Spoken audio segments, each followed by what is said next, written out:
Greetings. I am Dr. Zena Crenshaw Logal, Assistant Chief of Operations for Louisiana United International, which is a corporate sponsor of America United International, or AUI.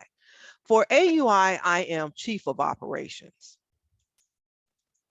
Where we are now with AUI evolved from as many as 4 decades of people getting anything but a fair and impartial administration of justice in America. A coalition by the name of OAK is where AUI started. And OAK complained to the United Nations about the weaponizations of America's legal system in 2010.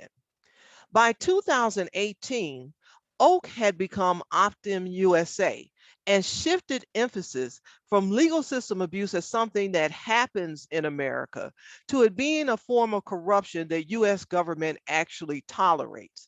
In fact, as a group, lawyers and judges appear to be the most insulated from government investigation and prosecution in America.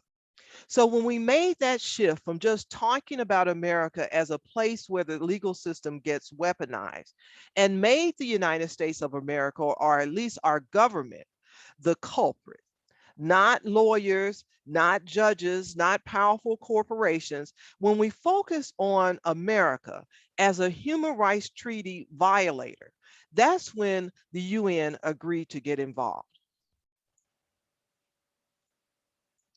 We allege violation of America's international covenant on civil and political rights, and specifically our country's pledge pursuant to that treaty to provide effective redress for human rights violations under color of law.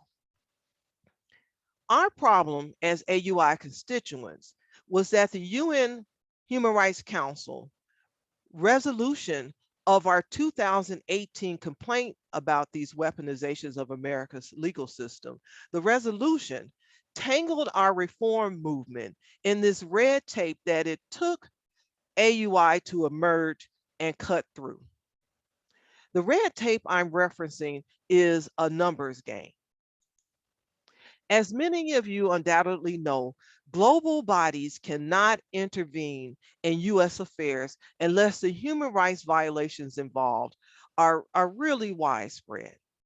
And frankly, the US can somewhat excuse making low priority of our concerns if relatively few people are directly impacted.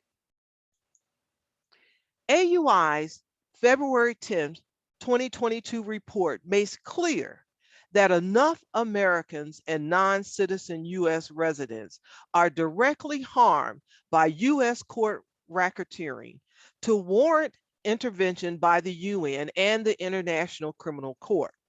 So that got us over the jurisdictional hurdles for international challenges of America as a sovereign nation. Up until that AUI report, our entire effort was clouded and potentially doomed by a numbers game. And frankly, that report should be one of AUI's most closely scrutinized documents. But back to what we're here for, and that's the fantastic news that our burden of proof, our persuasion has shifted.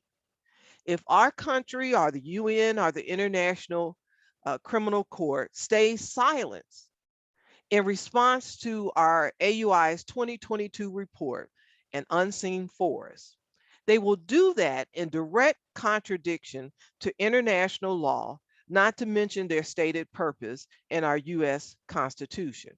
So again, we won the numbers game. We're beyond petitioning, demanding, or pressuring public officials and oversight bodies for relief. At this point, our entitlement to relief under America's ICCPR is undisputed, and getting there was no walk in the park. Pictured are the big three of what AUI intends to accomplish, all of which is relief the ICCPR contemplates according to the UN Human Rights Committee. We're endeavoring to have state legislative hearings, federal and state legislative hearings, as well as criminal investigations to fairly and impartially confirm the extent to which AUI constituents have been subjected to U.S. legal system abuse facilitated by unchecked judicial misconduct. We want to arrange for that abuse to immediately cease and its perpetrators held appropriately accountable. And then we need to have prompt restoration of the rule of law. We need to provide prompt and complete compensation as well as reparations and equitable relief for all AUI constituents without regard for otherwise applicable statutes of limitations or similar tolling or limiting provisions under U.S. domestic law. Again, all of this is relief that the ICCPR contemplates.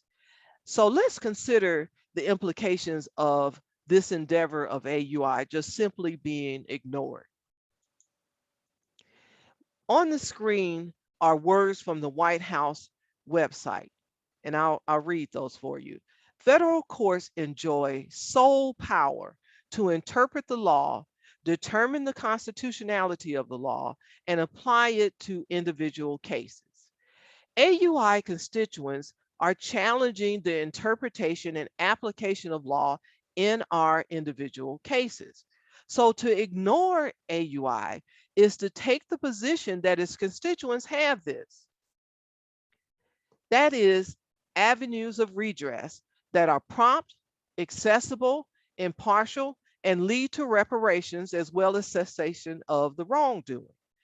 If AUI is just simply disregarded, if there's no response emanating from any of the government bodies, domestic or the global oversight bodies to which we've reached out to for assistance, if they are simply disregarded, if there's no response, then essentially the response is we either have these things, these avenues of redress, or we don't have them, and who cares? No one cares. No one is going to do anything about it. The pink elephant here with us is our realization that people in power don't always care about protecting human rights. That's just simply obvious. Of all the things that AUI and its predecessors have done about that potential disregard, the leverage on which we keep building, on which this campaign keeps building, is the prominence of our concerns among evaluations of America's legal system as it relates to human rights protection. About 56 organizations submitted reports on America's legal system, again, as it relates to human rights protection. And AUI's concerns are listed among the top 10. National Judicial Conduct and Disability Law Project, Inc. is the sponsor of Opt-in USA, which is AUI's predecessor. We submitted to the UN Human Rights Committee our input on the failure to provide effective avenues of redress and relief for the role of US judges in persecution and psychological torture imposed through persistent US legal system abuse. And as you can see, the Law Project is what we call the organization for short. Its submission is listed number six in this approximately 56 submissions by what they call civil society organizations. And that position among these submissions, number 6, is not a reflection of chronological order because frankly, we made our input, we made our submission on the very last day that the UN Human Rights Committee were receiving this input. So following our submission, we have Yale Law School, a variety of just outstanding, top, well-regarded mainstream commentators on U.S. human rights. And it's apparently the UN Human Rights Committee that made the determination to place our submission in the spot that is in and have that level of prominence in this dialogue. Opt-in USA and AUI are just simply known seriously regarded quantities on an international stage when it comes to human rights protection in America, and that's bankable.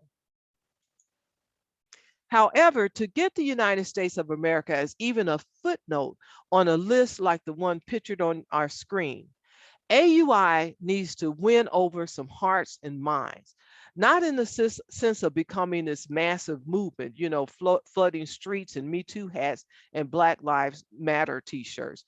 No, we don't necessarily have to do that, but we need the world to perceive the Putin-like forces, or however you describe the dynamics of what's happening in Ethiopia, Afghanistan, Syria, Domestic Republic of Congo. These are United Nations list of sites, UN governments, nations, where they're being bombarded by persecution and the fleeing of refugees. So if the United States of America is to be added to that list, we need to make clear through imagery that our country is at war against its disfavored people anyway. And the weapon of mass destruction is our country's own legal system.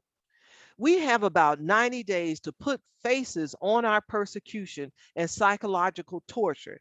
And as of now, we're doing that via a Facebook group. Again, the burden of proof or persuasion has shifted. The Biden administration has been pushed to the wall, and by the end of June, it will make clear whether reasonably protecting people from crimes against humanity perpetrated through organized U.S. legal system abuse with the complicity of judges.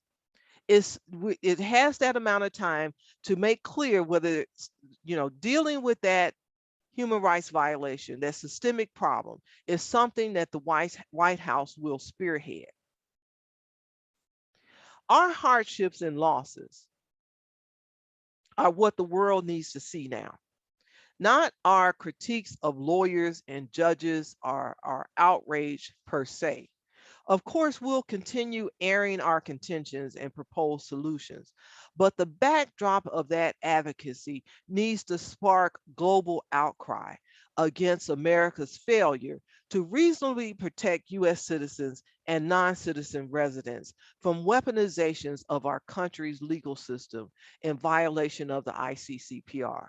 We need to appeal to emotion, and just like this picture is not the most crisp, but just you need to be able to see it on our face. To the left of your screen is an image of this woman who is the late mother of an AUI ambassador. We don't need legal research. We don't need legal training. We need to simply look at the picture to the left, which is a depiction of her before she went into what the family considers an abusive guardianship and conservatorship. This is the way she looked on the left when the family was taking care of her.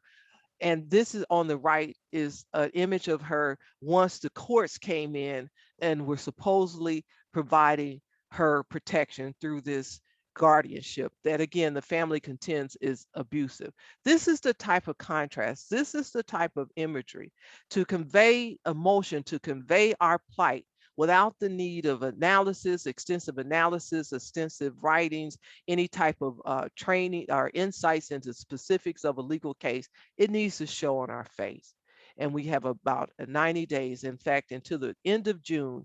And if we have done that effectively, at least the International Criminal Court will have a green light to proceed with investigation of President Biden and his, frankly, bystanding, his failure to act in the face of this documented weaponization of the U.S. legal system.